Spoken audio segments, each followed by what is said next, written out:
નમસ્કાર, હું છું ગોપી ઘાંગર અને આપ જોઈ રહ્યા છો નિર્ભય ન્યૂઝ। બનાસકાંઠામાં બનાસની બેન ગેનીબેન ચાલશે કે પછી રેખાબેન ચૌધરી? કારણ કે આજે બનાસકાંઠામાં ગેનીબેને એક ટ્વીટ પણ કરી હતી અને હવે કારણ કે ક્ષત્રિય આંદોલનની અસર પણ ત્યાં આગળ થઈ છે કે નથી થઈ, ઓવરઓલ વોટિંગ ઉપર શું આ વખતે ઇમ્પેક્ટ જોવા મળી છે, કોણ ચાલશે ત્યાં આગળ, રેખા ચૌધરી ચાલશે કે ગેનીબેન ચાલશે, આ બધા જ મુદ્દા ઉપર વાતચીત કરવા આપણી પાસે સિતાબભાઈ જોડાઈ ગયા છે। સિતાબભાઈ કાદરી સિનિયર જર્નલિસ્ટ છે બનાસકાંઠાથી।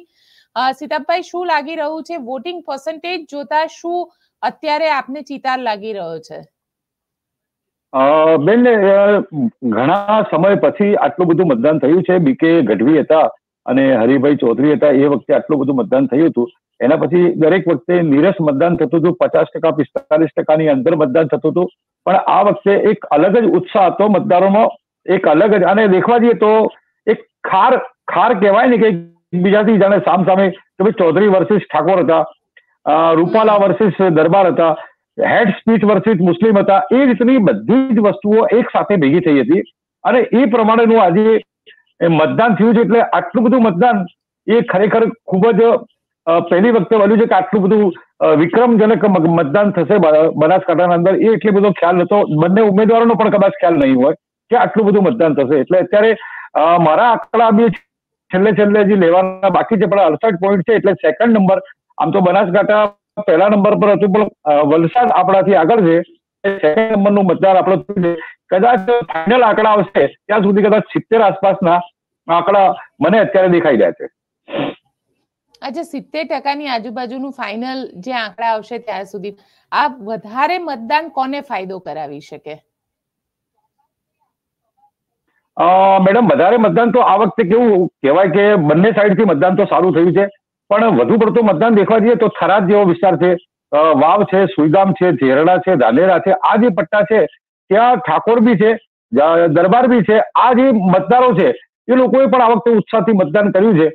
એટલે કંઈક ને કંઈક અંશે અત્યારે જે રીતે આપણે લોક સંપર્ક કરી અને ટેલિફોનિક વાર્તા કરી જે રીતે ન્યૂઝ લીધા છે અને આપણા જે રિપોર્ટરો દ્વારા આપણને જે ન્યૂઝ મળ્યા છે એ ન્યૂઝ પ્રમાણે અત્યારે ગેનીબેન ને વોટિંગ સારું થયું છે અને ઓવરઓલ આ બાજુ જે પટ્ટાના અંદર જ્યાં બીજેપી નહોતું ત્યાં બીજેપીને સારો એક વોટ મળે છે। માનો કે દાતા પંથક છે, આદિવાસીનો વિસ્તાર છે, તો ત્યાં યંગ જનરેશન એટલે 80-20 60-40 આ રીતનું મતદાન થયું છે। એટલે આમ જોવા જઈએ તો અત્યારે હાલ પૂરતું જો તમામ આંકડા અને તમામ રિપોર્ટ્સ લેવાથી ગેનીબેનને સારા મત મળ્યા છે। અચ્છા, આપ કહી રહ્યા છો કે ગેનીબેનને સારા મત મળ્યા હોય એવું લાગી રહ્યું છે, પરંતુ ઓવરઓલ કારણ કે ગેનીબેને એક ટ્વીટ પણ કરી હતી અને ગેનીબેને એવું કીધું હતું કે ભારતીય જનતા પાર્ટીના નેતાઓ જે છે CRPFની ગાડીની જે નંબર પ્લેટ છે તે લઈને ફરી રહ્યા છે ત્યાં આગળ, અને ત્યાં આગળ ચીટિંગ કરવાના પણ આરોપ લગાવવામાં આવ્યા છે। એને લઈને આપ શું કહેશો કે ત્યાં આગળ ખરેખર ભારતીય જનતા પાર્ટીએ સામ દામ દંડ વાપરવો પડ્યો? આમાં કેવું છે કે અત્યારે એક ઈગોની લડાઈ હતી, ચૌધરી વર્સિસ ઠાકોરની ઈગોની લડાઈ હતી, એટલે એમણે એ વિડીયો પણ બતાવ્યો હતો ને એ વિડીયો અત્યારે વાયરલ પણ થઈ રહ્યો છે। CRPFની જે બોર્ડ દેખાડીને એમને કહ્યું હતું કે આ લોકો આ રીતની દાદાગીરી કરે છે।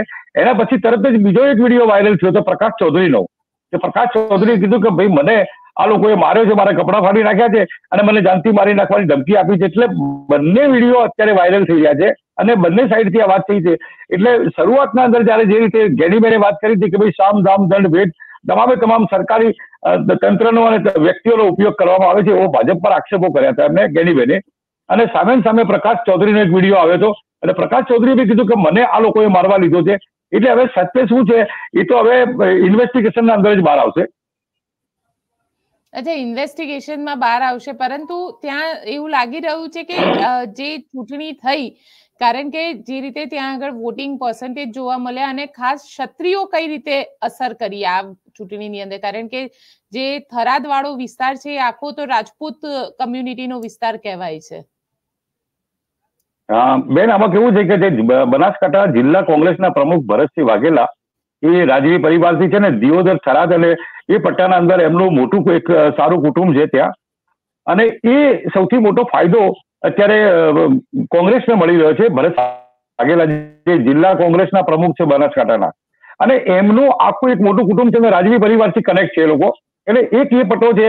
થરાદના અંદર સૌથી વધારે મતદાન જે થયું છે એના અંદર કોંગ્રેસને સારું મતદાન થયું છે. આવું ભરતસિંહ વાઘેલા સાથે મેં ટેલિફોનિક વાત પણ કરી હતી, અને એમનો જે પરિવાર છે ક્ષત્રિય સમાજનો, એમણે સીધું વોટ કોંગ્રેસને કર્યો છે, એ રીતની એમની વાત હતી. બીજી બાજુ તમે જોવા જઈએ તો સુઈગામનો જે પટ્ટો છે, આ બાજુ છેરડા છે. હા, ડીસા એક એવું છે કે ડીસાના અંદર બીજેપી બિલકુલ સરેઆમ બીજેપી ચાલી છે, અને એમાં જે જૂના ડીસાનો જે મુસ્લિમ વિસ્તાર છે, જે બીજો સ્લમ વિસ્તાર છે, દલિત વિસ્તાર છે, એટલે ત્યાં કદાચ આપણે કહી શકીએ કે 60-40 જેવી પરિસ્થિતિ ડીસાના અંદર છે. તમે કહી રહ્યા છો કે ડીસામાં આ ટાઈપની પરિસ્થિતિ જોવા મળી છે, તો ત્યાં આગળ એટલે ક્ષત્રિય વન વે વોટિંગ કર્યું છે આ વખતે, કે પછી ક્યાંક મિક્સ જોવા મળ્યા, કે ક્યાંક ક્ષત્રિય નીરસ જોવા મળ્યા અને રૂપાલાના બોલેલાની કોઈ ત્યાં આગળ ક્ષત્રિયોએ એની જે ઇમ્પેક્ટ છે એટલી જબરજસ્ત નથી જોવા મળી?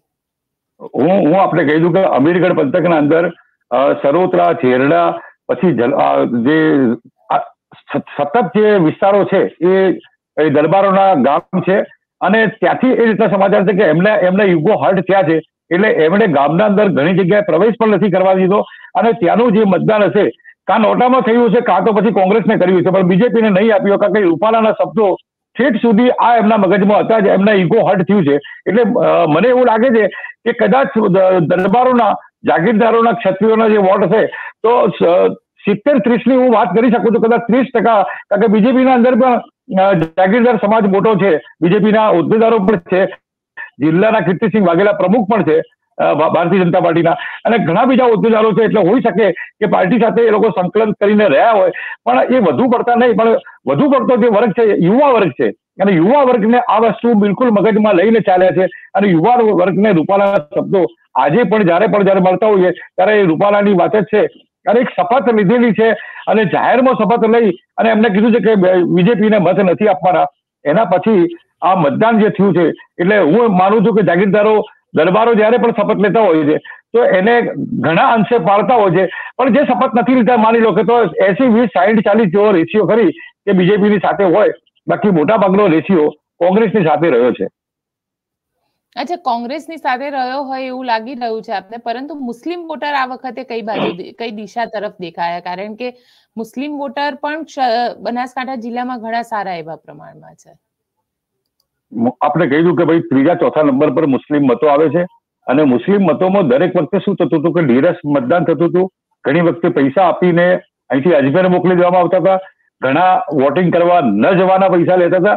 આ રીતના ખેલો અગાઉ થતા હતા, પણ જ્યારથી હેડ સ્પીચ ચાલુ થઈ છે, અને હેડ સ્પીચની અસર યુવા વર્ગને વધારે પડતી થવા લાગી છે, અને છેલ્લે જયારે CR પાટીલ અને માનનીય પ્રધાનમંત્રીશ્રીની જે સ્ટેટમેન્ટ હતું, એ સ્ટેટમેન્ટ ઘણું બધું ઘર કરી ગયું. એના પછી પ્રિયંકા ગાંધીએ જે મલમ લગાવ્યો હતો એને, અને એક શાંત વાતાવરણથી એમને વાત કરી હતી. એટલે મુસ્લિમો, CAA, NRC અને આ હેડ સ્પીચ, અને અત્યારે જે રીતના સોશિયલ મીડિયા પર બીજેપીના કેટલાક કાર્યકરો, કેટલાક આગેવાનો, એ લોકો એટલી છેલ્લી કક્ષાની હેડ સ્પીચ જે વાપરી રહ્યા છે, એક ડર જેવો પેદા કર્યો છે મુસ્લિમોમાં. એટલે મુસ્લિમોએ પણ આ વખતે એ વસ્તુને ધ્યાનમાં રાખી અને બહુ જ મોટા પાયે મતદાન કર્યું છે. જે લોકો નતા કરતા એ લોકોએ પણ આ વખતે સારું એવું મતદાન કર્યું છે, અને એ મતદાન મેં આપને પહેલા પણ કહ્યું કે આ ઇલેક્શનના અંદર ચૌધરી વર્સિસ ઠાકોર છે, મુસ્લિમ વર્સિસ હેડ સ્પીચ છે, દરબાર વર્સિસ રૂપાલા છે. આવું ઘણી બધી એક સાથેના ફેક્ટરો ભેગા થયા છે. એ સીધો ફાયદો કંઈક ને કંઈક અંશે કોંગ્રેસને કરી રહ્યો છે.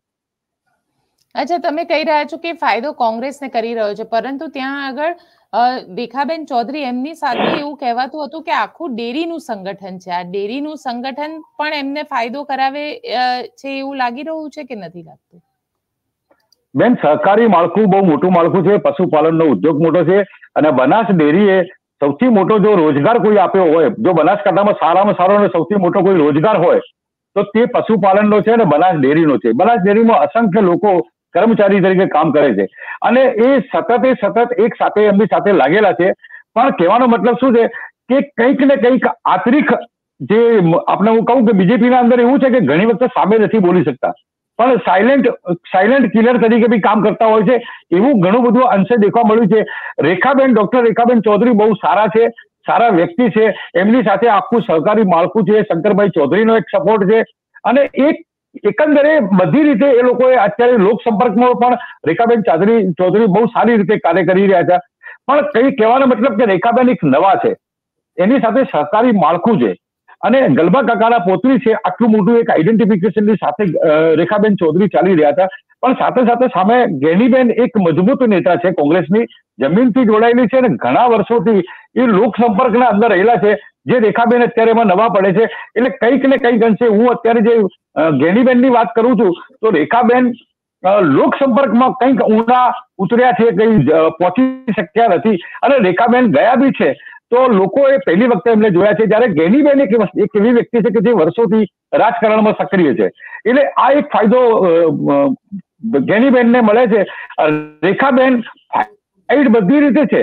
મતદાનના અંદર આપણે હાલ કહીએ છીએ, હું એક ઔપચારિક રીતે કહું છું કે ભાઈ સારામાં સારું મતદાન અત્યારે ગેનીબેન તરફ થયું છે. પણ ઓવરઓલ આપણે જયારે જોવા જઈએ તો મતદાતાએ અંદર જઈને કોને મત આપ્યો છે એ તો ખબર નથી, કારણ કે અત્યારે મતદાતાને કળવો બહુ ભારે છે. બહાર આવીને કોંગ્રેસનું બી કહે છે અને ભાજપનું બી કહે છે. પણ ઓવરઓલ જોતા અત્યારે એક તરફ કોંગ્રેસનું પલડું અત્યારે આ મતદાનથી થોડું ભારે દેખાય છે. અચ્છા, કારણ કે શરૂઆતમાં તો એવું હતું કે કોંગ્રેસ ક્યાંય કોમ્પિટિશનમાં જ નથી. તમને એવું લાગે છે કે ગેનીબેનને મૂકીને બનાસકાંઠામાં કોંગ્રેસે કોમ્પિટિશન તો એટલીસ્ટ કરી દીધી હતી? બેન, ગેનીબેનની જગ્યાએ કોઈ બીજો ઉમેદવાર મૂક્યો હોત તો કદાચ આટલી ફાઇટ ન હોત, કારણ કે એમાં શું છે કે કોંગ્રેસના અંદર એક શરૂથી એક જૂથબંધી ચાલતી આવી હતી. બે ગ્રુપો સાથે કામ ચાલતું આવ્યું હતું અને આ ગેનીબેનના સમયમાં એક કે બે ઉમેદવારો જે સાથે હતા એ પણ એમની સાથે મળી ગયા હતા અને કીર્તિસિંહ વાઘેલાએ બહુ મહત્વની શક્તિસિંહ ગોહિલે બહુ મહત્વની ભૂમિકા ભજવી હતી અને બધાને એક સ્ટેજ પર લાવી અને આખું એક ગેનીબેનના ઉપર જ બધું કળશ ઢોળ્યો હતો કે ગેનીબેન જ અને સૌથી વધુ મતદાતા ઠાકોર સમાજના છે. અને આજે ઠાકોર સમાજને પહેલી વખતે એક સ્ટેજ પર આપણે જોયો છે. આમ તો ઠાકોર સમાજ વિખરાયેલો હોય છે, બંને સાઈડમાં હોય છે, પણ આ વખતે કંઈક અંશે જે બીજેપીને ચાહનારા છે એ લોકો સાયલેન્ટ થઈ ગયા છે, કશું બોલ્યા નથી, કારણ કે એક બાજુ સમાજ છે ને એક બાજુ પાર્ટી છે. એટલે ઘણા અંશે આ વસ્તુ પણ જોવા મળી છે કે ઘણા એવા મતદાતાઓ છે કે જે સાયલેન્ટ કામ કર્યું છે. હવે મત નોટાને આપ્યો છે, નથી આપ્યો કે પાર્ટીને આપ્યો છે એ તો જયારે પેટી ખુલશે ત્યારે ખબર પડશે. પણ એક આ વસ્તુ પણ ફેક્ટર કામ કરી ગયું છે, કારણ કે એક બાજુ આખો સમાજ છે અને એક બાજુ પાર્ટી છે, તો ઘણી વખતે ઝુકાવ સમાજ તરફ બી આવે છે. આપણે હાર્દિક પટેલ વખતે જોઈ ચુક્યા છીએ કે પાટીદાર સમાજ વખતે દરેક સમાજ એક થઈ ગયો હતો. પાલનપુરની સીટ પર જયારે અમારે કોંગ્રેસમાંથી મહેશ પટેલ જયારે લડતા હોય એટલે પટેલના વોટ હું માનું ત્યાં સુધી બધા બીજેપીના વોટ હોય છે, પણ જયારે સમાજનો વ્યક્તિ કોંગ્રેસમાં લડતો હોય ત્યારે સમાજ એક થઈ જાય છે અને કોંગ્રેસની સીટ જીતતી હતી. મહેશભાઈ 2 વખત જીત્યા છે. એક આ સમાજવાદની હું આપને વાત કરું છું. એ જ પ્રમાણે ગેનીબેનની સાથે સમગ્ર સમાજ એક સાથે ઉભો હતો અને સમાજ જો એક સાઈડ ઉભો રહે અને ક્ષત્રિય વોટ મળી જાય તો ગેનીબેન માટે આ જંગ થોડો આસાન ચોક્કસ થઈ જાય. બેન, આમાં કેવું છે કે ક્ષત્રિય સમાજ, દલિત સમાજ, મુસ્લિમ સમાજ અને દેસાઈ સમાજ, આ 4 સમાજોની તો હું વાત કરું છું કે તેમના મનમાં એક રોષ હતો મોદી સાહેબ પ્રત્યે નહીં, પણ પાર્ટીના અમુક કાર્યકરો પ્રત્યે, પાર્ટીની કાર્યશૈલી પ્રત્યે. મોદી સાહેબે તો લોકો આજે ચાહે જ છે બધા, પણ એમની જે કાર્યશૈલી, એમના જે કાર્યકરો છે જે એમના કામો નહીં થયા હતા એ આશય જોઈને આ લોકો એમની સાથે રહ્યા છે અને આ લોકો એમને હું આપણે એક બીજી વસ્તુ કહી દઉં કે માવજીભાઈ દેસાઈ જે ભાજપના હતા અને અત્યારે અપક્ષ ધારાસભ્ય ધાનેરાના છે, તો ત્યાં સાહેબ રબારી સમાજ, અન્ય સમાજ અને ઇતર સમાજ ભેગો થયો અને એમાં બીજેપીને હારનો સામનો કરવો પડ્યો હતો અને માવજીભાઈ દેસાઈ અપક્ષ તરીકે જીત્યા હતા. આ એક ઉત્તમ દાખલો અત્યારે ધાનેરા વિધાનસભાનો છે. અને અત્યારે ઇતર કોમ અને અન્ય કોમો એક સાથે મળીને એ અત્યારે આજે એન્ટી ઇન્કમ અંશી જે બની હતી રૂપાલા વાળી, કોંગ્રેસ વાળી કે જે બધી, એ તમામે તમામ એક સ્ટેજ પર આવી હતી અને એક સ્ટેજ પરથી રહીને કામ કર્યું છે.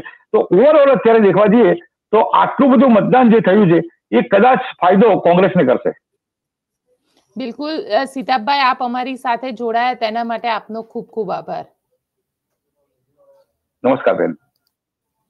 બિલકુલ, તો સિતાબભાઈ કાદરી બનાસકાંઠાના સિનિયર જર્નલિસ્ટ છે અને તેમનું કહેવું છે કે જે રીતના સમીકરણો ત્યાં આગળ બન્યા હતા, ખાસ કરીને ઠાકોર સમાજથી લઈ અને જે રબારી સમાજ, અન્ય બીજા સમાજ, મુસ્લિમ સમાજ અને દલિત સમાજ, આ જે કોમ્બિનેશન બન્યું અને એમાં પણ ક્ષત્રિય સમાજ સાથે આવે, તેના કારણે જે સંભાવનાઓ છે ગેનીબેનની જીતવાની તે વધી જાય છે.